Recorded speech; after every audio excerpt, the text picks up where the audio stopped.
Bienvenidos una vez más al canal, chicos.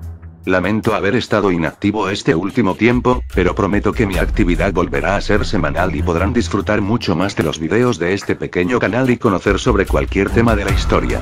Sin otra cosa que decir, empecemos con esta nueva edición de Grandes Conquistadores con el mayor emperador que hubo en Francia, pero a la vez fue llamado un tirano por sus enemigos que usó su imperio para saciar su sed de riquezas. Pocas figuras merecen un tratamiento tan amplio y apasionado como el hombre que, como primer cónsul y emperador de Francia, rigió los destinos de Europa durante 15 años. Ese fue Napoleón Bonaparte, un genio indiscutible del arte militar y estadista capaz de construir un imperio bajo patrones franceses. Bonaparte fue el hombre providencial que fijó las grandes conquistas de la Revolución Francesa y elevando su país Francia a su auge en la edad contemporánea. Sus enemigos vieron en él un déspota y sanguinario traidor que sacrificó la libertad de los franceses por su ambición desmedida de poder. Napoleón nació el 15 de agosto de 1769 en Ajaccio, capital de la actual Córcega, en el seno de una familia numerosa de 8 hermanos. 5 de ellos eran varones: José, Napoleón, Lucien, Luis y Jerónimo. Las niñas eran Elisa, Paulina y Carolina. La madre de los hermanos Bonaparte se llamaba María Leticia Ramolino, y era una mujer de gran carácter. Carlos María Bonaparte, el padre, sobrellevaba su economía gracias a la posesión de algunas tierras. Sus dificultades se agravaron al tomar partido por la causa nacionalista de Córcega frente a su nueva metrópoli, Francia. Congregados en torno a un héroe nacional, Pascual y Paoli, Carlos Bonaparte apoyaba a los isleños que defendían la independencia con las armas y terminaron siendo derrotados por los franceses en la batalla de Pont Nou, encuentro que tuvo lugar en 1769, el mismo año en que nació Napoleón. A causa de la derrota de Paoli y de la persecución de su bando, murieron 5 de sus 13 hijos. El gobernador francés Louis René ideó atraer a las familias patricias de la isla. Carlos Bonaparte aprovechó la oportunidad, viajando hacia la metrópoli para acreditar su nobleza y logrando que sus 2 hijos mayores, José y Napoleón, entraran en el colegio de Eton como becarios. Los méritos escolares de Napoleón en matemáticas, de gran utilidad para su futuro talento en la artillería, facilitaron su ingreso en la escuela militar de Brienne. A los 17 años recibió el nombramiento de subteniente y un destino de guarnición en la ciudad de Belons. En aquellos años, el muchacho presentaba un aspecto semisalvaje y apenas hablaba otra cosa que no fuera el dialecto de su añorada isla. Al poco tiempo falleció el padre y, por este motivo, el traslado de Napoleón a Córcega y la baja temporal en el servicio activo sucedieron. Su agitada etapa juvenil discurrió entre idas y venidas a Francia, el inicio de la Revolución Francesa y los conflictos independentistas de Córcega. A pesar de vivir con penurias, solo empezaron a desaparecer cuando un hermano de Robespierre, Agustín, le deparó su protección. Napoleón consiguió reincorporarse a filas con el grado de capitán y adquirió un amplio renombre con ocasión del asedio a la base naval de Tolón, 1793, donde logró sofocar una sublevación contrarrevolucionaria apoyada por los ingleses. Suyo fue el plan de asalto propuesto a unos inexperimentados generales, basado en una inteligente distribución de la artillería, y también la ejecución y el rotundo éxito final. En reconocimiento a los méritos del general fue ascendido a general de brigada, se le destinó a la comandancia general de artillería en el ejército de Italia y viajó en misión especial a Génova. Esos contactos con los Robespierre estuvieron a punto de serle fatales al caer el terror jacobino el 27 de julio de 1794, el 9 de Termidor en el calendario republicano. Napoleón fue encarcelado por un tiempo en la fortaleza de Antibes, mientras se dilucidaba su sospechosa filiación. Liberado por mediación de otro corso, el comisario de la convención Salicetti, el joven Napoleón, con 24 años y sin oficio ni beneficio, volvió a empezar en París. Allí encontró Napoleón a una mujer de buena reputación, la viuda Josefina de Beauharnais, quien ocupó también su vacío sentimental. Josefina era una dama criolla oriunda de la Martinica que tenía 2 hijos y cuyo marido, el vizconde y general de Beauharnais, había sido guillotinado por los jacobinos.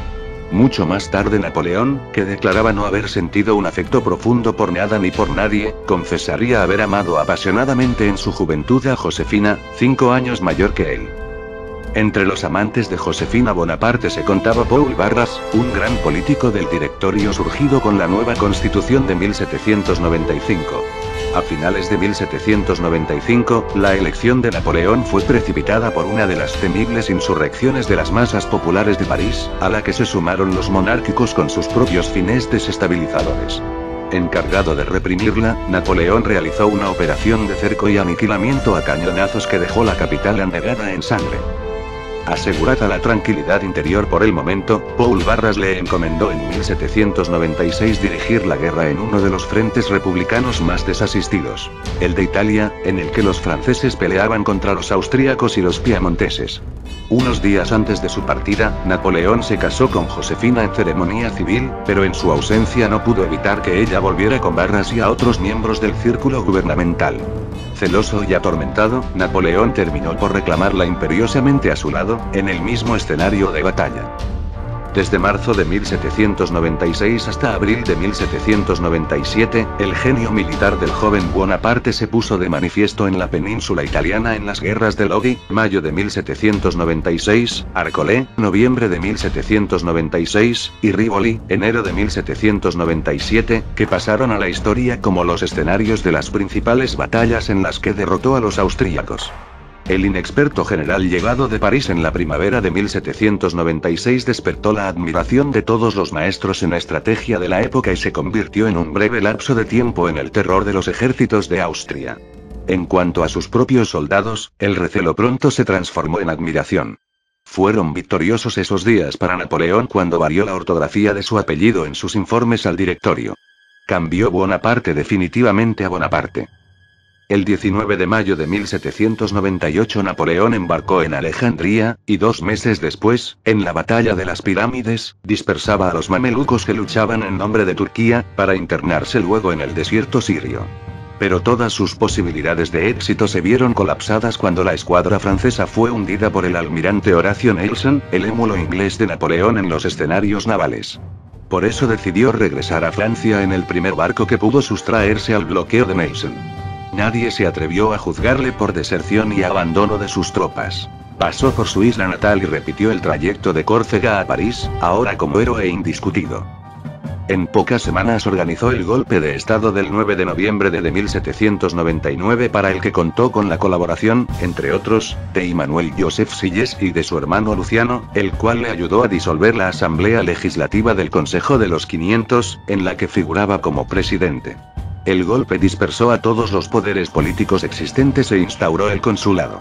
Un gobierno provisional compartido en teoría por 3 titulares, pero en realidad cobertura de su régimen autocrático, sancionado por la nueva Constitución napoleónica del año 1800.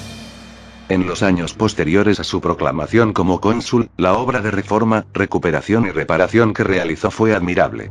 Bonaparte introdujo cambios en la administración que acabaron con las guerras civiles que asolaban la zona oeste del país e instauró una política financiera eficaz que permitió poner fin al déficit acumulado durante la Revolución.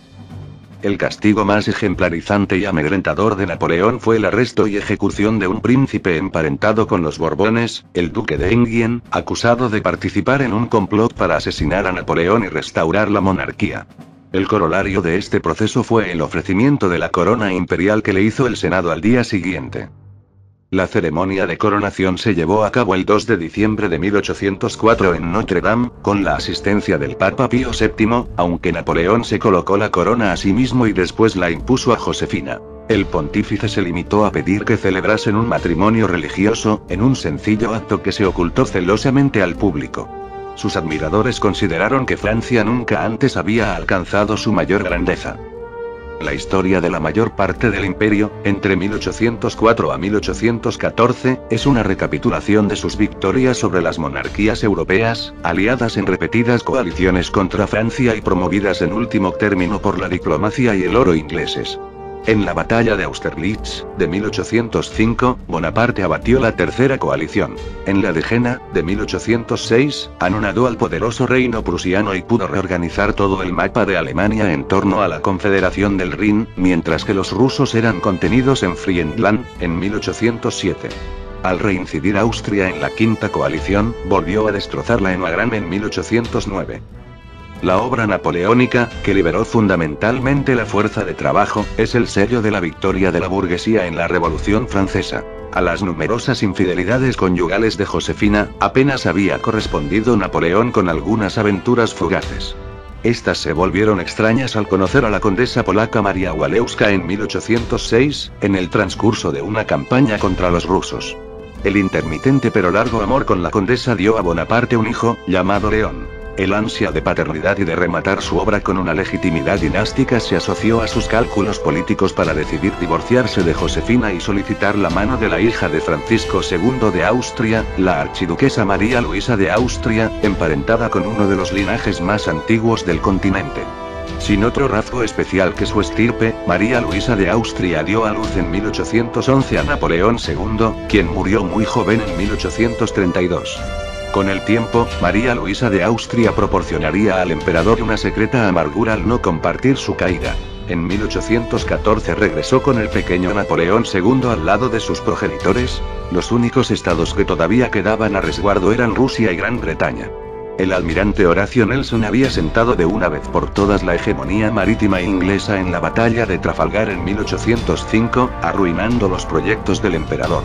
Napoleón había intentado asfixiar económicamente a Gran Bretaña decretando el bloqueo continental en 1806, prohibiendo el comercio entre la isla y el continente y cerrando los puertos europeos a las manufacturas británicas. El bloqueo continental también condujo en 1808 a invadir Portugal, el satélite británico, y su llave de paso, España. Los Borbones españoles fueron desalojados del trono en beneficio de su hermano, José Bonaparte, y la dinastía portuguesa huyó a Brasil.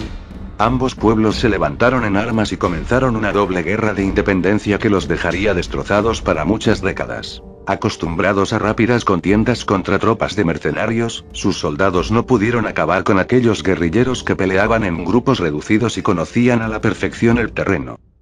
La otra parte del ejército francés, en la que Napoleón había enrolado a contingentes de las diversas nacionalidades vencidas, fue tragada por las inmensidades rusas en la campaña de 1812 contra el zar Alejandro I. Al frente de un ejército de más de 500.000 de hombres, Napoleón se adentró en las llanuras de Polonia al tiempo que sus enemigos se replegaban a marchas forzadas, obligándole a penetrar profundamente en las estepas rusas. Tras las victorias en Smolensk y Borodino, las tropas francesas entraron en Moscú, pero Bonaparte no pudo permanecer en la ciudad a causa de la falta de víveres y el desaliento de sus soldados.